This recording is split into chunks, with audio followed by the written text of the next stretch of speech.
Today is day 2 of our watercolor painting. On day 1, you should have used watercolor washes to fill in 2 pieces of paper so that you'll have a choice of your background for your final silhouette painting. And we talked about wet on dry technique, using the salt, and using the rubbing alcohol technique. And you can still use those techniques today if you'd like to build up on top of these layers with any of those techniques. That's fine. I am going to share with you some other things you can do though. You can use some dry brush technique.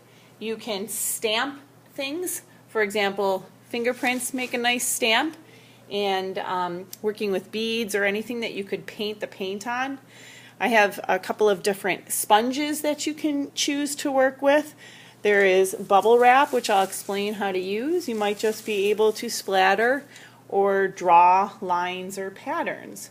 So lots of different things. We do want it to look as though there is actually a second layer of paint over our first layer. So for example, on this one, you can see that this red line and these dashes of red were built on top of the purples and the blues and the pinks that are in the background.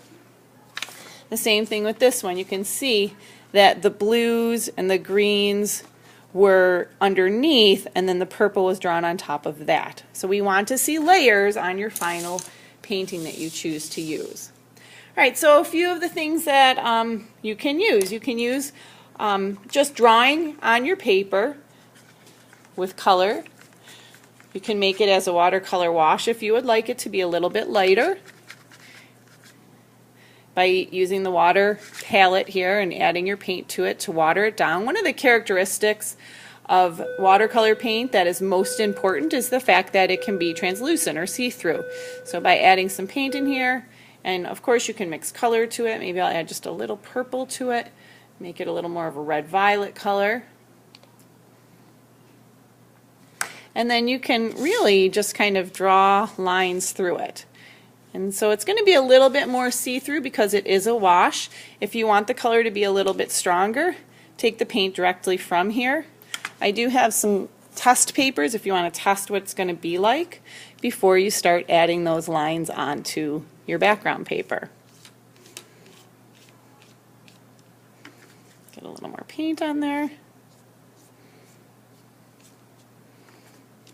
You can also do what's called dry brush. So as this brush runs out of paint, it creates kind of a cool textured effect. So it looks a little bit rougher, and you just allow the paintbrush to kind of dry out and brush with it, and you get sort of a cool dry brush effect.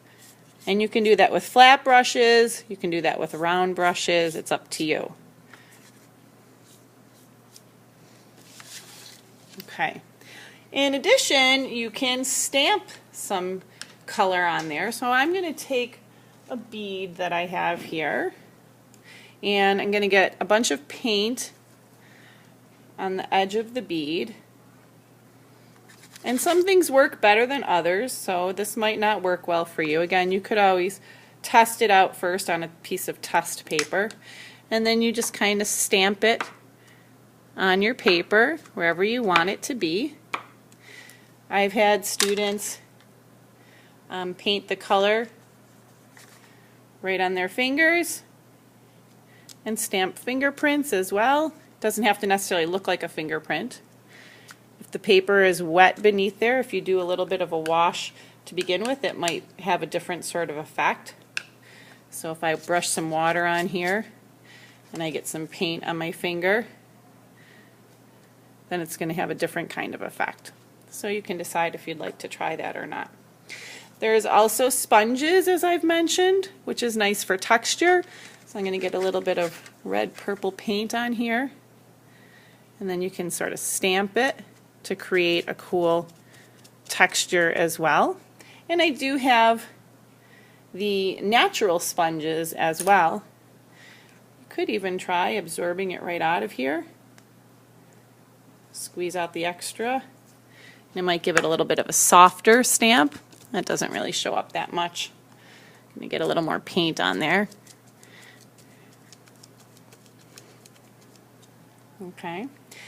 You can also use some of the wider brushes so that you have more variety So if I get some wider brush strokes in there, it might help to create an interesting effect.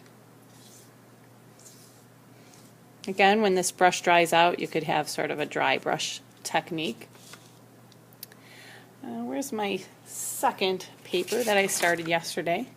Once I'm kind of happy with that, I can move on to my second one. And let me give you some tips for if you wanted to do splattering. Now, splattering can be a little dangerous because we don't want to get paint on anyone else. But if you can get the brush with a little bit of paint and a little bit of water, and then just kind of tap it on your finger really gently so that you don't hit anyone else. And I saw some people on day one painting kind of allowing the paint to drip or run, so you could also give that a try and see if you like the effect that it creates. What else? You can add in patterns as well. So for example, let me clean off my brush here.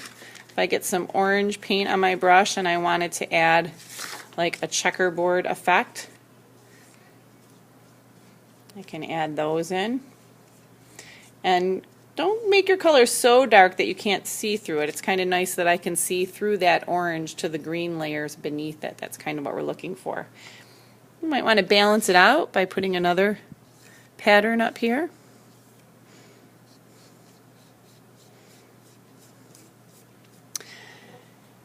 And the last technique I'd like to show you is how to do the bubble wrap. Bubble wrap you kind of have to do last because it has to sit underneath some boards.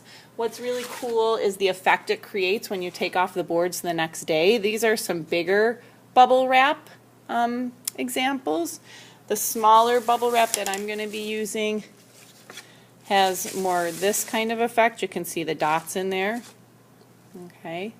You can see on this one the dots in here as well. So that's all bubble wrap. So in order for the bubble wrap to work, you do need some color that's really, really floating well on the paper. So that means I would recommend starting with some water.